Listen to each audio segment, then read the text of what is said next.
estamos começando mais um CDLcast e hoje o nosso convidado é o Dr. Sérgio Cavalheiro.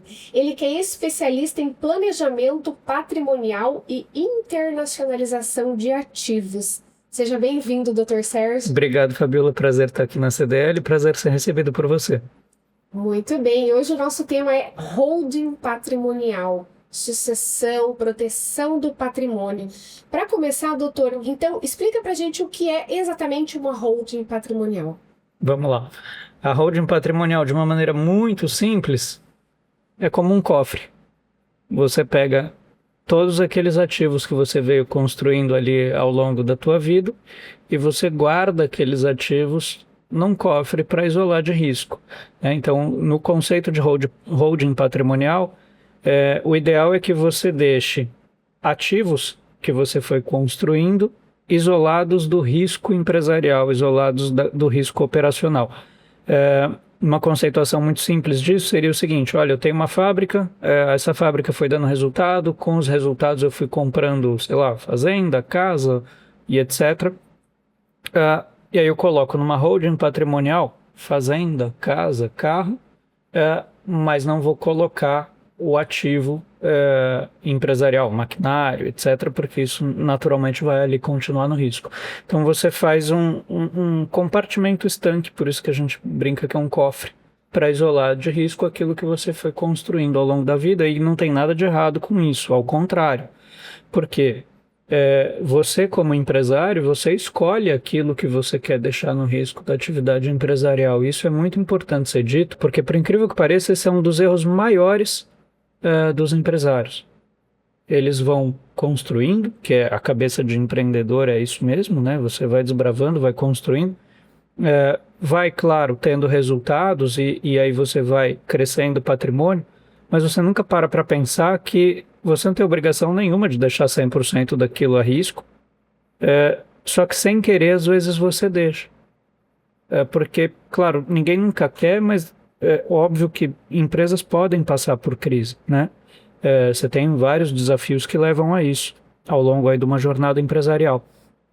E dependendo de como você tenha deixado essa organização e dependendo da gravidade da crise, isso acaba afetando aquilo que você construiu ao longo de uma vida inteira de trabalho, e não precisaria ser assim, né? Aquilo que está atrelado à atividade operacional de risco, ok, aquilo está mesmo atrelado a responsabilidade da atividade e responde por eventuais problemas que derivam dali, mas o resto é legítimo que você deixe protegido.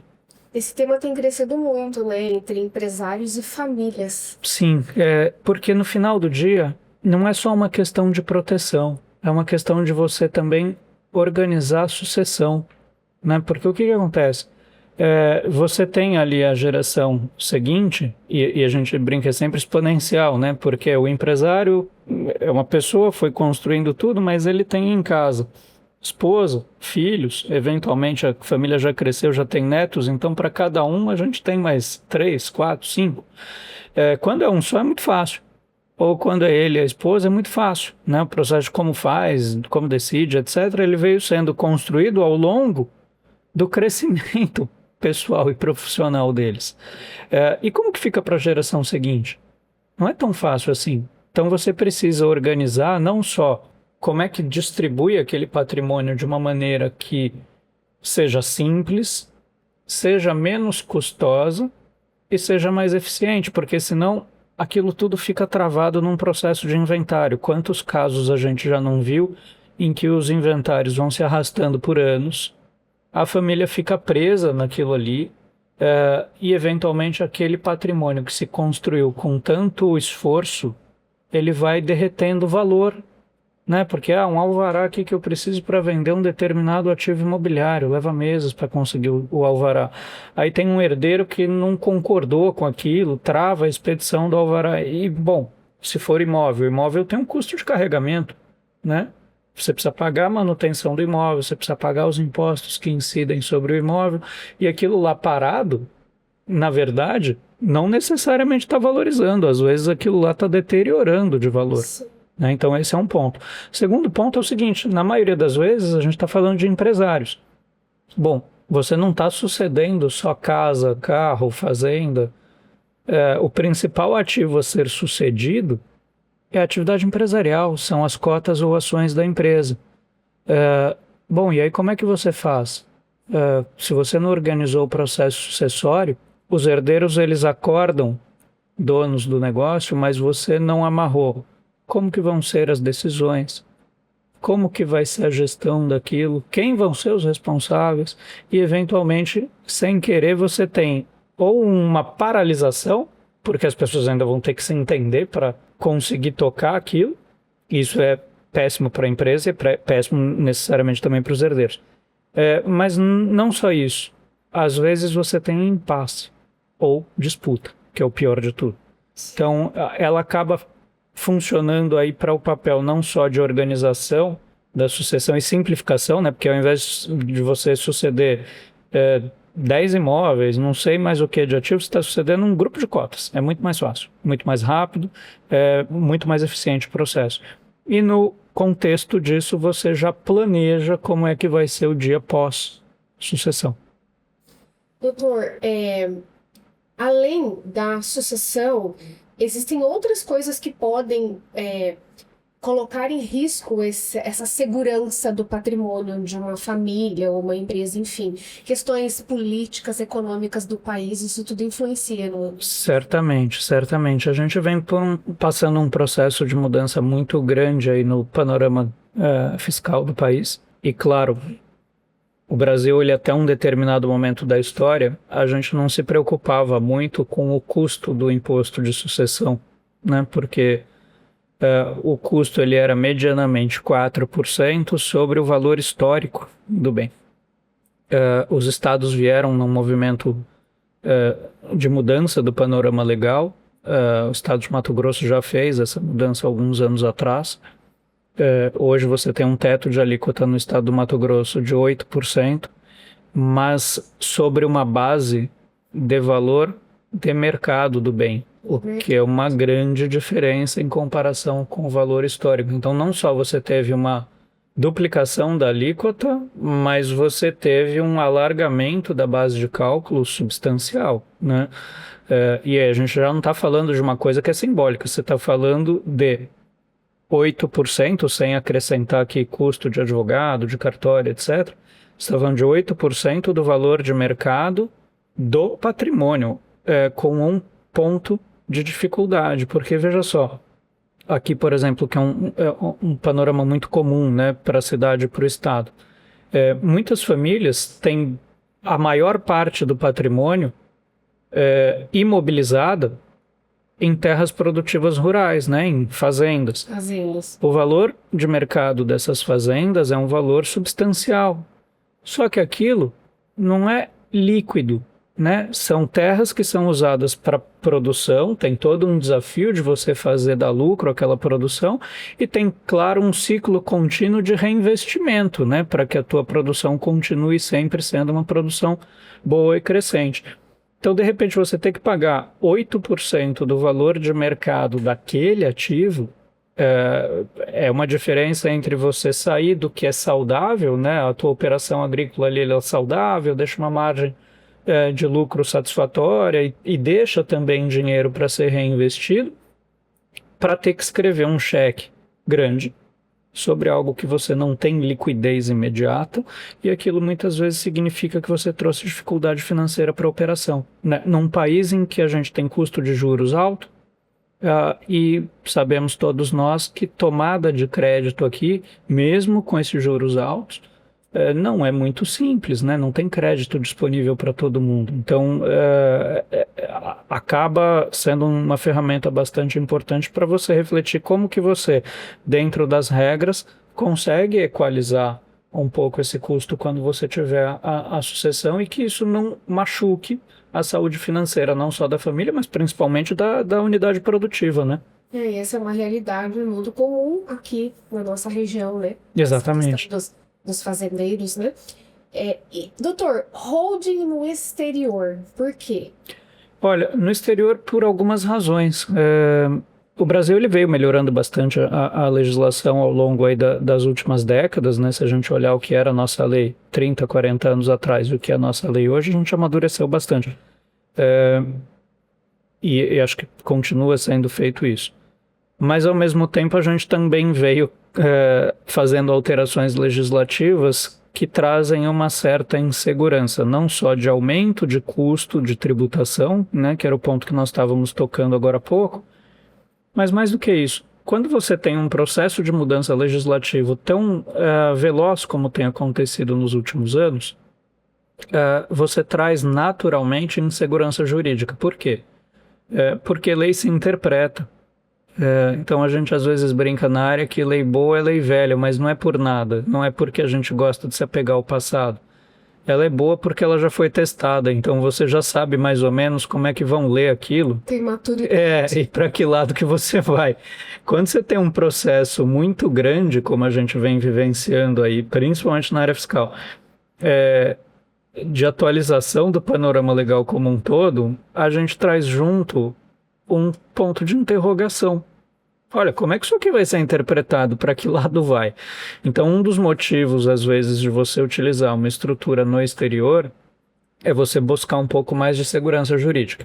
E aí, quando a gente fala de proteção patrimonial ou planejamento patrimonial através de entidades no exterior, a gente sempre escolhe jurisdições que a lei é velha e, portanto, tem segurança em como ela vai ser apresentada, interpretada. Mais do que isso, o Brasil, ele fez uma escolha que a gente ainda não abandonou. Não é exclusiva nossa, não tem nada de errado com isso, porque quando você vai legislar você precisa fazer uma escolha, mas é fato que é uma característica nossa da lei. A gente é mais invasivo sobre a autonomia de vontade das pessoas em comparação a outros países, ou seja, você tem liberdade aqui, mas você tem para algumas questões até um determinado limite. Qual o limite? O limite que o Estado escolheu como razoável de liberdade para o indivíduo. Por um interesse até positivo, de proteção do próprio indivíduo. Então a gente vê isso muito na sucessão. Eu posso simplesmente fazer a sucessão tendo filhos e esposa do jeito que eu quero? Não. Metade do que eu tenho eu posso escolher o que eu faço. A outra metade, é o que a gente chama de legítima, é decidido pelo Estado, está no Código Civil, como que tem que ser partilhado. Mas isso faz sentido sempre para 100% das pessoas? Tem gente que quer fazer diferente. E não é porque quer lesar alguém, é só que para aquela dinâmica daquele grupo familiar funcionaria melhor um pouco diferente. Então a gente muitas vezes também usa a estrutura internacional para atribuir essa liberdade de como que você faz a divisão patrimonial, como que você planeja o uso desse patrimônio no curso do tempo, sem bater aí nessas barreiras, porque se você resvala nelas, você tem sempre a possibilidade de ser questionado. E aí, questionamento leva a disputa. Disputa para patrimônio é sempre uma coisa que derrete valor, fora o aspecto de que tira a qualidade de vida da relação entre as pessoas, né? Que eu acho que nenhum chefe ou matriarca de família quer deixar isso para a geração seguinte. Sim. Então, doutor, insegurança jurídica e fiscal no nosso país tem influenciado para essa decisão de investir nesse mecanismo fora do país, né? Que lugares que são os mais utilizados? Olha, você tem um panorama crescente de países que permitem você fazer isso. Hoje é muito comum você utilizar a estrutura das Ilhas Virgens Britânicas, porque a legislação da Inglaterra, né, lei antiga de novo, a assertividade da forma como essa lei é interpretada, e mais do que isso, um ambiente fiscal com neutralidade. Você tem zero de incidência tributária para quase todas as situações que você trata naquela jurisdição. Ganho de capital, imposto sobre herança, enfim, uma série de fatores. Algumas famílias fazem no Uruguai, talvez até por proximidade geográfica e cultural. Ele é mais favorável do que o Brasil também para esse ambiente aí de tributação e de segurança jurídica. Você tem algumas outras ilhas do Caribe também. Algumas famílias optam por fazer em países da Europa, Inglaterra, dependendo de como você estruture, Ilhas Jersey ali também no entorno da Inglaterra, porque tem benefício fiscal, Andorra, Ilha da Madeira. Então varia muito da necessidade de cada família, do interesse futuro de cada família, mas os principais lugares são esses. A nota que a gente sempre deixa é o seguinte: olha, tem países ou jurisdições novas entrando no jogo de atrair pessoas para fazerem o planejamento nas suas respectivas jurisdições, e fazem isso porque, claro, você fomenta ali todo um setor de serviço, mas aqui a gente brinca que é igual à lei, é melhor a velha porque ela já é mais estável. Então não quer dizer que esses países sejam ruins, mas quer dizer que é o seguinte: olha, ali é novo. Talvez, porque você está falando de patrimônio construído ao longo de uma vida, talvez seja melhor entender como é que eles vão se portar aí ao longo das décadas. Então a grande dica que fica é isso. Dubai é um exemplo, né? Dubai tem atraído muita gente para planejamento, nenhuma nota negativa, ao contrário, mas ele chegou mais cedo nesse espectro de dar benefícios fiscais e regulatórios em comparação com esses outros que eu citei. Pode se mostrar longo prazo positivo, mas acho que se você estiver buscando uma grande segurança, talvez seja melhor você pensar nas jurisdições tradicionais mesmo. Doutor, quando você fala em investimentos que envolvem outros países, as pessoas pensam muito nos paraísos fiscais, né? Enfim, existe toda uma dúvida, uma insegurança com relação a isso. Existe uma mistificação, principalmente para a gente que é do Brasil. Porque o Brasil, ele regulava muito capitais, né? A gente tinha um controle rígido de fluxo de capitais para o exterior, principalmente antes aí da redemocratização do país, então até 1988. Mas a gente veio fazendo um processo de desregulamentação e de normalização de fluxo internacional financeiro. Hoje você abre uma conta no exterior no celular. E você pode mandar dinheiro para você mesmo num apertar de botão aqui. Então, é muito importante a pergunta que você fez, Fabíola, porque assim, não tem nada de errado em fazer planejamento sucessório e patrimonial no exterior, não tem nada de ilegal ou de obscuro. O que existe é que a gente transacionou ou transicionou de um ambiente que era fechado para um ambiente aberto, e a gente precisa se acostumar que, olha, a gente hoje tem essa liberdade que a gente não tinha antes, e antigamente isso era para quem tinha muito, muito, muito dinheiro. Hoje isso é para muito mais gente, é um ambiente muito mais democrático para você fazer esses planejamentos. E mais do que isso, esses lugares chamados de paraíso fiscal, eles são cada dia menos paraíso fiscal no sentido pejorativo da palavra, né? Desde aqueles atentados terroristas de 2001 nos Estados Unidos, a gente teve um movimento muito grande global de compliance, um movimento muito grande global de você vetar algumas estruturas societárias que permitiam o anonimato para o mal, ou seja, dava uma possibilidade de você utilizar essas estruturas para fins que não são nada nobres.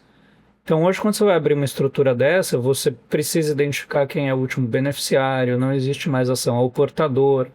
Se buscou aí ao longo desses 25 anos praticamente, dar uma transparência muito grande e tirar aquilo que a gente chama de paraíso fiscal das sombras. Então quer dizer que investir em outros países não é ilegal e pode ser considerado, sim, seguro. É seguro, e de ilegal a gente não tem mais nada nisso. Doutor, se a pessoa, o empresário, está começando agora a pensar sobre essa questão, né, sobre holding no exterior, o que ele precisa fazer? Qual que é o pontapé inicial? Olha, o pontapé inicial, primeiro dele, é pensar um pouquinho como que ele quer deixar organizado para a geração futura. Esse é o primeiro pontapé. As pessoas, principalmente no Brasil, a gente tem aqui uma questão cultural de lidar um pouco mal com a morte ou em pensar que a gente um dia vai embora, né? Todo mundo gosta de pensar que vai continuar aqui. Então, acho que o pontapé inicial, por incrível que pareça, a tua pergunta ela é muito pertinente nesse aspecto, mais até do que pelo ponto que eu estou falando, mais até do que pelo aspecto técnico, porque qual que é a grande dificuldade que nós vemos no dia a dia profissional sobre planejamento sucessório? É a pessoa pensar que um dia ela vai morrer. Por incrível Não pensar nisso. Muitos a gente recebe, eles falam, olha, eu queria pensar sobre o meu planejamento. E aí você dá ali insights e tal, e fala, olha, isso aqui o senhor ou a senhora precisam, né, refletir um pouquinho, depois a gente faz uma segunda rodada. Muitos levam meses para voltar, mas não por nada, é só porque eles não gostam de pensar que vão morrer. Então, só de tocar num assunto exatamente. De desconforto. Então, o primeiro passo efetivamente é esse. É um passo de, olha, melhor eu fazer isso agora e deixar os meus sucessores mais tranquilos, sem confusão, organizar aqui o meio de campo para evitar, inclusive, briga na família, do que fingir que eu vou ser eterno e, de repente, deixar ali um monte de problema que vai desconstruir valor, fora a estabilidade de relação, ali para os sucessores. Doutor, a holding também serve para qualquer tamanho, qualquer tipo de empresa? Serve para qualquer tamanho de patrimônio, para qualquer tipo de empresa. Isso é uma coisa importante, a sua pergunta é muito boa para desmistificar isso. O custo de uma holding no exterior hoje, principalmente o custo de manutenção, tá? O custo de estruturação varia de família para família, de complexidade de cada caso.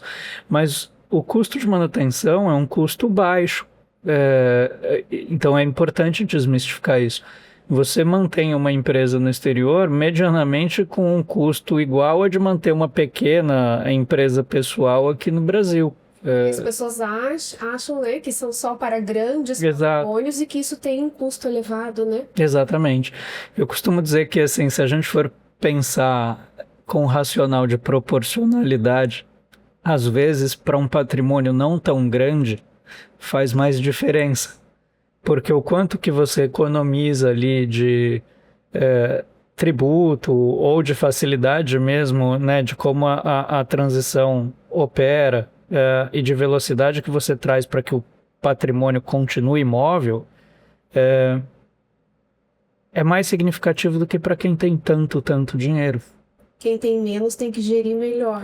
Exatamente. Mais ou menos nesse sentido. Uhum. Bacana. Que legal, então, doutor. Obrigada pela tua participação. Obrigado, Fabíola. Foi muito legal falar sobre isso e principalmente desmistificar, né, essa coisa de que investir fora do país pode ser legal, pode ser errado ou pode custar caro, né, ser só para grandes empresários. Não, é possível, né, qualquer empresa, qualquer família fazer a gestão e a segurança do seu patrimônio, né? É isso mesmo. Bom, obrigado pelo convite, um prazer estar aqui com você. Prazer é sempre nosso, obrigada, doutor. E para você que nos assiste, obrigada pela atenção e até o próximo CDLcast.